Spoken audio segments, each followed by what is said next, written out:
Well, I know that they've used the Confucius Institutes, for example, to take over a big chunk of academia. And I'm pleased to see, I think it was San Diego State just decided they're going to terminate the contract and eliminate the Confucius Institute on that school. But that's a massive program. Yeah, I mean, that is one way that they essentially keep tabs on their students in universities. Of course, we have almost 400,000 students in our universities. The students there's so many now that they actually stay in clusters and speak Chinese, but more importantly, they watch each other.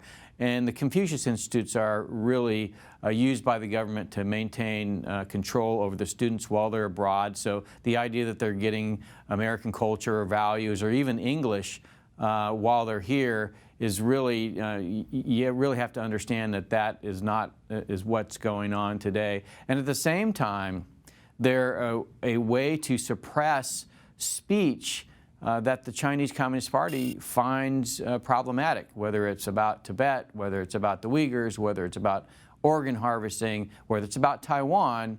The Confucius Institutes are really a center place for suppressing speech and really galvanizing, a totalitarian control over the students to ensure that they don't become too, quote, Americanized.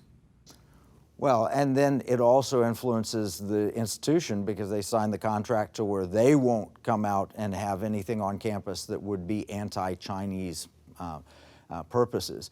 But they also are adding 400,000 students, and those students are paying full fare. So colleges love Chinese students because I'm on the board trustee at a small college in Oklahoma. And to get somebody paying full fare is a great thing for a college. So that is another means of influence, isn't it? Oh, absolutely. And I've heard numerous reports where university presidents have been called by the consulate or the embassy and told, look, if you have this talk by the Dalai Lama, we're going to pull every Chinese student out of your school. And for most colleges, that means they're immediately in the red and cannot sustain their operations. So yeah, it's a huge influence. And quite frankly, that's how China, the Chinese Communist Party, acts across the board, whether it be politics, whether it be law firms, whether it be PR firms, whether it be Wall Street firms, whether it be corporate America. It's all about finance and economic incentives, encouraging you to do the things that they want you to do. Well, in Hollywood too, right? They've infiltrated Hollywood with some of the distribution and some of the studios and some of the financing. They say you can't make a movie that will play in China unless it conforms to the Chinese line. Right, and you can watch that. It's been going on for the last couple of decades.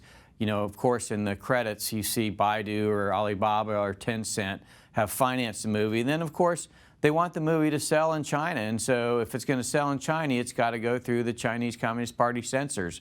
And so anything that is untoward, they take out. For instance, the remake of Red Dawn was changed from, China to North Korea in order to get past the censors from the Chinese Communist Party.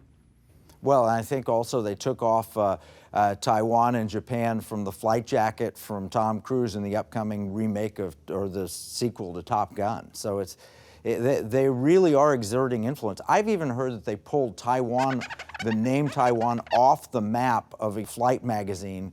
They complained that you wouldn't get to fly here if you left Taiwan there. So.